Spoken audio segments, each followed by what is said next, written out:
Hola, benvinguts a una nova pràctica, nova d'Inkscape, que l'objectiu serà dibuixar una bola de billar, d'acord? A veure què tal ens dona. Així que, per fer-ho, obrim l'Inkscape, evidentment, i el fem gran, i el fem més gran. I ara ens situem a la zona que vulguem treballar i aprendrem amb aquesta pràctica a treballar algunes eines diferents de les que hem treballat fins ara. Una bola de billar, evidentment, és una rodona, així que agafem el cercle i ara anem a dibuixar un cercle rodó, volem. Així que apretarem la tecla Control i dibuixarem una pilota. Un cop dibuixada la situarem una miqueta on nosaltres volem, d'acord? Comprovarem que sigui tancada. Això es comprova observant, ara no surt aquí, però hi ha un lloc on ens dona la possibilitat d'obrir aquests dibuixos, aquestes línies, com veieu ara, i això es pot arribar a tancar, i quan es tanca, ara se m'ha obert, quan es tanca és quan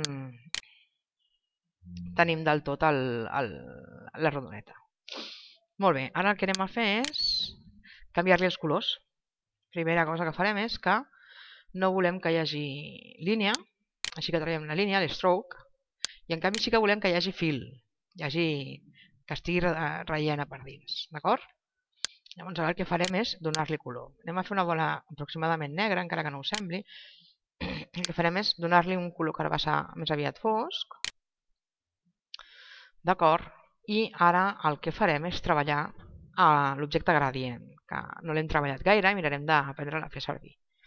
El gradient el podem treballar per aquí, però també el podem treballar de manera molt més interessant i més complexa des d'aquí. Així que creem un gradient, ens assegurem que aquest gradient, aquí és on te diu quin tipus de gradient, vale? Que és la línia, i aquest és radial, és una rodona, vull un gradient radial, venim a la part superior, que l'il·luminarà des de dalt, i fem un gradient cap a baix. Farem un gradient aproximadament així, després el podrem anar retocant. Vale?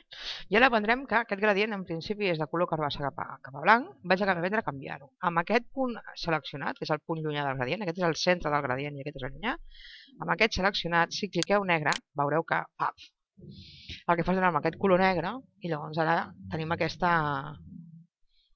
petita foscor i el que fa és, bueno, sembla una bola fosca, una bola negra, que té un punt de lluminositat aquí que hi ha el carbassa. Podeu provar-ho amb d'altres colors, vale? Ja l'he fet amb aquest i amb aquest us el poso, d'acord? Molt bé, la base de la bola de billar ja la tenim. Ara ens anem a seguir creant aquesta bola de billar, així que torno a escollir l'eina cercle, torno a apretar el control i vinc aquí i li faig una bola. El que passa que ara no la veiem perquè ara està totalment fosca. Canvieu a totalment blanc. Assegureu-vos que és totalment blanc, aquí. Vale? 255, 255, 255. Vaig a moure'l una miqueta. I de fet, no només això, sinó que la farem una miqueta més gran. I amb la tecla control també l'agafem, la posem per aquesta zona d'aquí. Vale? També, si us hi fixeu, aquests entren a la zona de... Bueno, aquí hi ha més luminositat que aquí, per tant també s'hauria de notar. Així que vaig a fer un segon gradient, però en aquest cas faré un gradient lineal. Vale? I cliquem per aquesta zona i l'estirem cap a baix. Vale? Llavors ara veureu que realment aquesta zona és més clara, aquesta s'ha enfosquit més. Recordeu que és fosc perquè l'últim cop he ficat jo en aquesta punta un gradient fosc, llavors aquí el manté. D'acord? Bueno, doncs ja tenim això aquí creat. Anem al següent objecte que hem de posar i el segon objecte que posem és la lletra. Bueno, de fet el número. Ficarem, jo què sé, la bola carbassa, no sé quina és o si ja existeix, i posarem el número, el que volem.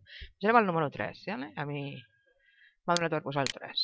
Busquem el tipus de lletra que s'assembli més, o que el número que s'assembli més. Crec que aquest en Arial és un número que s'assembla bastant i el que fem és situar-la i atenció, també apretant el control, anem a fer el número més gran. Vale? Ara més o menys el número està bé de tamany, el problema és que no està centrat. El vaig a centrar i de fet el que vaig a fer ara és la pilota no té per què haver quedat amb el número vertical, així que el movem, el girem com heu vist i ara procurem centrar-lo en aquesta zona. I ja tenim això. I ara ja la pilota realment serà una bola de billar, ara l'únic que anem a fer-li és un últim detall que dona més sensació de 3 dimensions. Ara agafem l'objecte que tenim, el cercle que tenim al darrere, d'acord? Fem un control D. En un control D el que estem fent és duplicar. Hem duplicat la capa aquella, exacte, en la mateixa posició i situació, vale? I ara no vull un gradient, no volem un gradient, de moment traieu-li, porteu-lo a blanc, que és el que ha passat. L'estroc no hi és, l'ha de treure, que veieu aquesta línia perquè és la pilota que tenim al darrere. D'acord? I ara tornem a apretar el control perquè ara el anem a disminuir, agafem aquí i el anem a disminuir. Si en tinc el control, el que ens està passant és que em manté les proporcions, d'acord? Anem fins aquí. Ara anem a trencar aquestes proporcions. Vale? Vaig a fer això una miqueta més allargat per sentit horitzontal, per mantenir el que jo estiri per un cantó també per l'altre, que no se'ns deformi. El que farem és apretar la tecla majúscules i veieu com es deforma pels dos cantons. Ara finalment transformarem aquest objecte que tenim aquí en Path, Object to Path. El que hem fet és poder treballar-ho amb aquesta eina, que és els nodes de camí, edita els nodes de camí, i ara agafarem aquest, el pujarem una miqueta més, vale? Fins i tot podríem pujar els altres, però no cal, amb això ja en tenim prou. I finalment el que farem és un gradient molt claret, des d'aquí dalt cap a baix, vale? Així, ja en tenim prou, que dona aquesta sensació de que hi ha una llum a la part alta que l'està il·luminant. Si ara sortim, aquest és el resultat, aquí veieu realment això sembla una pilota de billar en 3 dimensions, realment, això és el que s'aconsegueix amb l'Inkscape. Veieu que el resultat és realment potent. Molt bé, doncs amb això hem acabat, així que l'únic que ens queda és guardar. Guardarem aquest objecte com a bola de billar.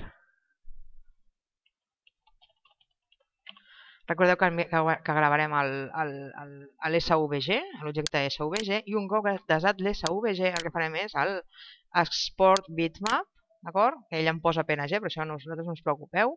L'exporta al mateix lloc i en el mateix nom. I diem exporta, ja m'ha exportat, tanquem això, tanquem sense gravar, no cal gravar, i ara l'únic que anem a fer és comprovar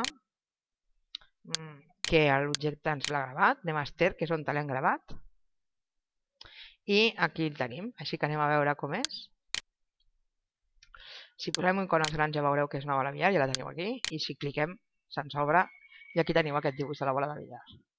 Aquesta és una pràctica extra que podeu fer en qualsevol moment.